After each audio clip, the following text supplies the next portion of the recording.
Oggi parliamo di lateralità e vediamo perché è importante conoscere la propria lateralità nel tennis e vediamo anche quali saranno i test da fare per capire la lateralità e quali sono le conseguenze tecniche in base a una lateralità piuttosto che un'altra.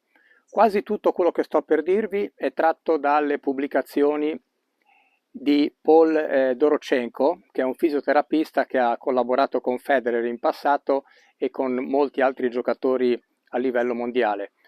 In un video precedente abbiamo visto che si dice omogeneo il giocatore che ha braccio dominante e occhio dallo stesso lato, quindi noi adesso parliamo di dominanza oculare, quindi oculo-manuale, anche perché il tennis è uno sport essenzialmente oculo-manuale.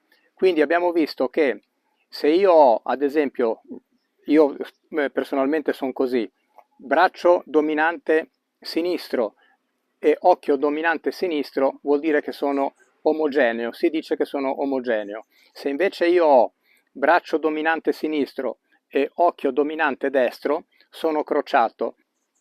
Prima di fare questa analisi dobbiamo considerare un altro aspetto fondamentale che poi riprenderemo più avanti, però ve lo dico adesso, è il riflesso tonico del collo.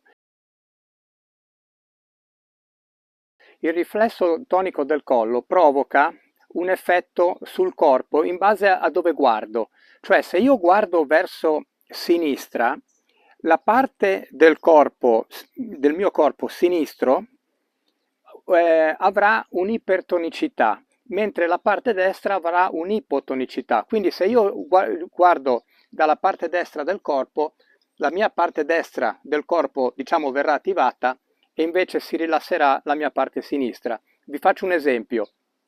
Guardate i centometristi, quando iniziano a correre, guardano verso il basso, quindi tengono sempre la testa che guarda verso il basso finché non sono in posizione eretta. I saltatori, quando saltano, guardano, mandano il collo all'indietro, la testa all'indietro. Quindi se io inclino leggermente la testa in avanti, attivo questa parte di muscolatura e rilasso quella di dietro. Provate a fare un test, prendete un peso, anche piuttosto pesante, un manubrio, e provate a sollevarlo lateralmente. Se io guardo il mio manubrio che si solleva, ho una forza. Se io guardo dalla parte opposta, ne ho meno. Provate a fare questo test, capirete che nel tennis è fondamentale perché io avrò sempre la testa girata da una parte o dall'altra. Quindi riflesso tonico del corpo, del collo. Passiamo all'analisi del diritto, perché il dritto è il colpo dopo insieme al servizio che ci fa fare più punti, quindi questo a tutti i livelli.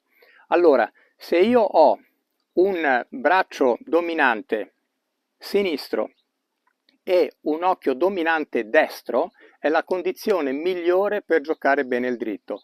Perché la condizione migliore? Perché quando io guardo la palla che arriva dal mio lato sinistro, la miro con l'occhio destro. Quindi il fatto di mirare la palla con l'occhio destro, riesco a vederla bene mentre arriva e il mio punto di impatto sarà più avanzato rispetto a un giocatore omogeneo che mira con l'occhio sinistro, perché girandomi, se io miro con l'occhio sinistro, come dicevo nell'altro video, il setto nasale non mi permette di vedere la palla, devo girare ancora di più la testa per vedere bene la palla. E quindi che cosa succede? Col mio occhio sinistro, se io seguo la palla, il mio contatto sarà, il mio impatto sarà leggermente arretrato. Ma non solo, non è soltanto una questione di visuale. Come abbiamo detto, c'è il discorso del riflesso tonico del collo. Quindi, quando il giocatore crociato guarda la palla con l'occhio destro, la segue, intanto prepara, dovrà ruotare di più le spalle e dovrà ruotare di più anche la testa sul punto di impatto. Che cosa fa Federer infatti? Quando lui colpisce la palla, rimane con la testa nello stesso punto dove ha colpito la palla e questo per avere proprio più forza. Quindi i giocatori che giocano con questo tipo di lateralità, quindi braccio dominante opposto all'occhio dominante, hanno un impatto più avanzato, un movimento quindi con il braccio più disteso, si vede benissimo in Nadal, Federer, Dimitrov. Tutti questi giocatori sono crociati e giocano col braccio molto più disteso. Le impugnature saranno dalla eastern alla semi-western e l'impatto avverrà più davanti al corpo con più forza, proprio perché la testa gira naturalmente verso il punto di impatto con la palla. Viceversa, un giocatore omogeneo dovrà guardare di più la palla, la testa sarà meno girata rispetto al giocatore crociato, sarà più dritta, guarda la palla con l'occhio sinistro e l'impatto potrebbe essere leggermente più vicino al corpo. Questi tipi di giocatori quindi utilizzeranno probabilmente impugnature semi-western o western per avere una posizione del corpo più frontale, quindi giocheranno con le spalle più frontali e quindi l'impatto avverrà col braccio sempre leggermente flesso, dovuto anche all'impugnatura, ma l'impugnatura è anche la causa del fatto che loro devono colpire la palla sì davanti al corpo, ma non possono colpirla molto avanti perché hanno questo visuale ridotta e quindi la loro posizione sarà una posizione più aperta con le spalle. I giocatori omogenei avranno invece nel rovescio il loro colpo migliore. Perché? Per il discorso della visualizzazione e anche per un'altra cosa che adesso andremo a vedere, per la rotazione del busto. Quindi io quando io sono omogeneo, ad esempio, giro le spalle e con l'occhio sinistro posso mirare meglio la palla e quindi posso impattarla più davanti al corpo, mentre invece i giocatori crociati avranno il rovescio meno forte del dritto perché loro mireranno con l'occhio destro. Alcuni obietteranno che Federer rimane comunque anche lui con la testa lì. Questo è vero, ma perché lo ha imparato. Quindi questo non è una cosa naturale di Federer, ma è stata una cosa appresa. Detto questo, per quanto riguarda l'occhio, dobbiamo vedere anche le altre parti del corpo, ad esempio le spalle, le anche e la gamba e il piede. Quindi tutte queste parti hanno una loro lateralità e sono molto importanti anche queste. Quindi partiamo adesso dalle spalle. Faccio sempre il mio esempio. Io ho braccio dominante sinistro, occhio dominante sinistro, potrei avere la spalla dominante nell'altra spalla, quindi destro. Invece la mia spalla dominante è la sinistra, quindi capirete che nel momento in cui io ruoto per andare a giocare il rovescio, sono molto agevolato. È per questo che poi il rovescio è il colpo che io personalmente sento meglio. C'è anche il discorso delle anche. L'anca sinistra è la mia anca dominante, quindi ancora di più nel rovescio ho questa situazione. Però le anche e le spalle si possono migliorare attraverso esercizi. Ad esempio, se io ho una rotazione molto più naturale verso destra, perché la mia spalla è quella che mi fa girare verso destra, attraverso esercizi di sollecitazione, diciamo, della parte destra del corpo, posso migliorare la mia rotazione dalla parte opposta. Anche per l'anca è importante trovare la dominanza, molto spesso sono correlate. Se io ho braccio, spalla dominante sinistra, mi girerò molto meglio dalla parte destra, quindi se io devo andare a rincorrere una palla sul rovescio avrò questa rotazione più naturale del corpo verso la parte destra del campo. È per quello che io poi devo interessare anche la mia parte destra per poter andare a sinistra.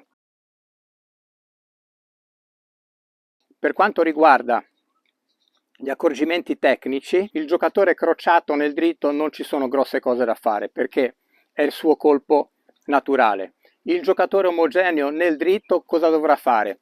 Dovrà preparare immediatamente, tenere la testa leggermente più girata verso il punto di impatto per mirare meglio la palla. Nel momento in cui lascia la racchetta, questa mano non deve rimanere, questo braccio non deve rimanere piegato, ma deve essere disteso e andare immediatamente verso l'impatto.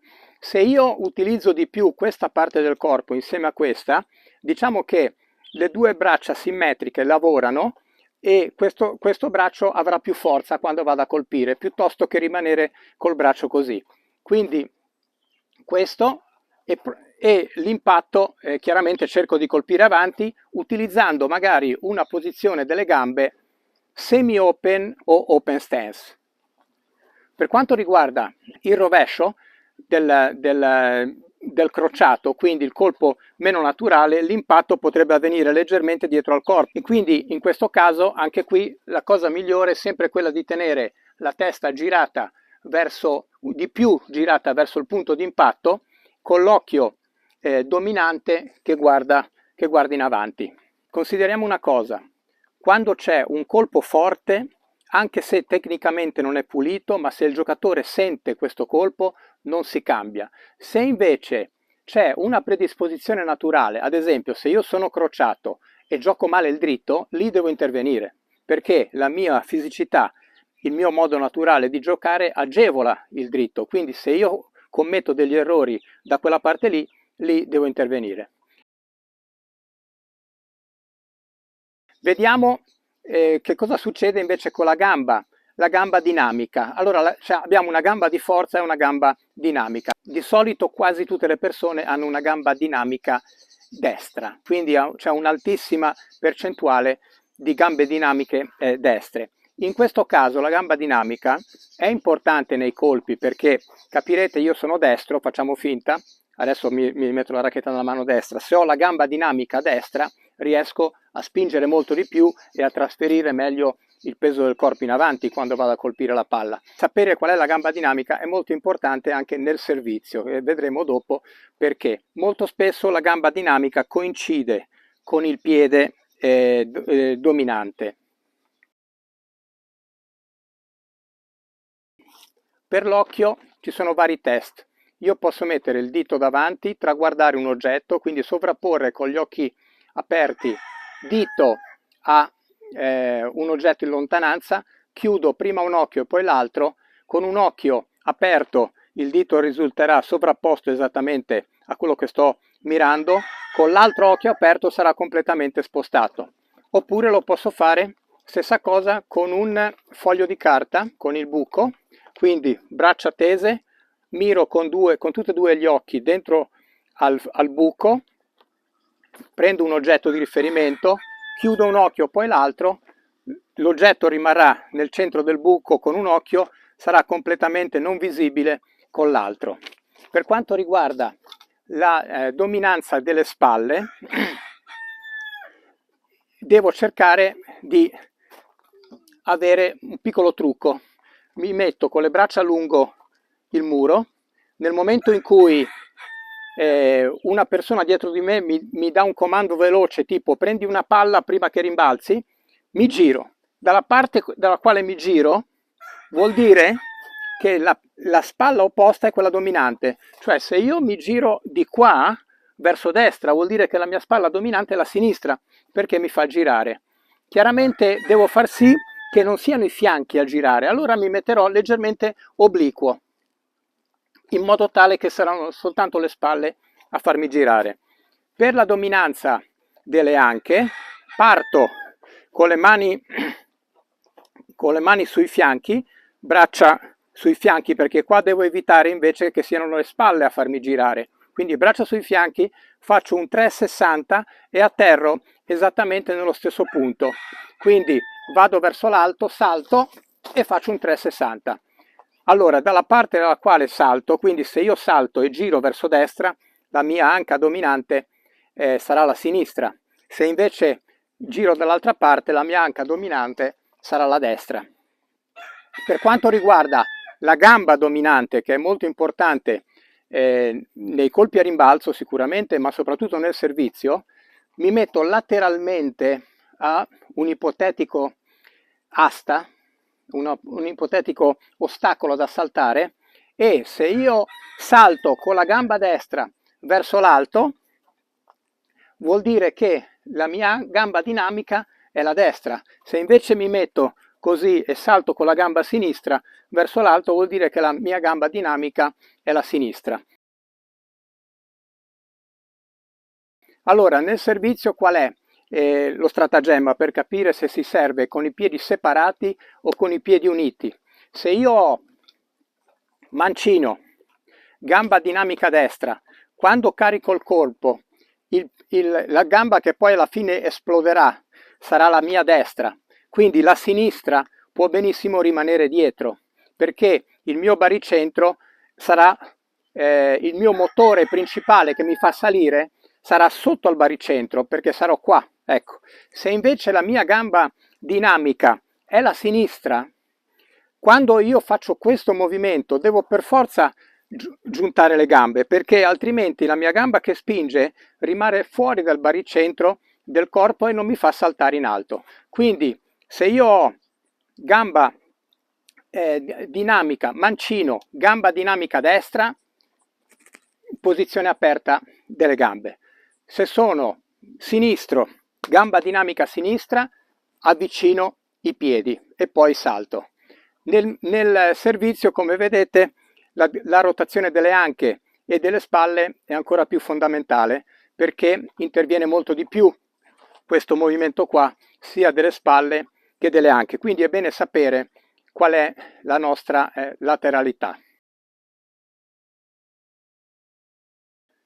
Le combinazioni quindi possono essere moltissime, quindi braccio dominante, occhio, spalla, posso essere crociato, omogeneo, quindi per ognuna ci sarà un tipo di esecuzione che differirà da un'altra. Se voi provate a giocare conoscendo questi aspetti e vedere quali sono i vostri colpi preferiti, se la lateralità coincide con il vostro colpo preferito, quindi potete mandarmi anche un messaggio privato, vi lascio una mail in descrizione, oppure su Filippo Damnotti su Instagram, oppure commentate qua, io vi rispondo.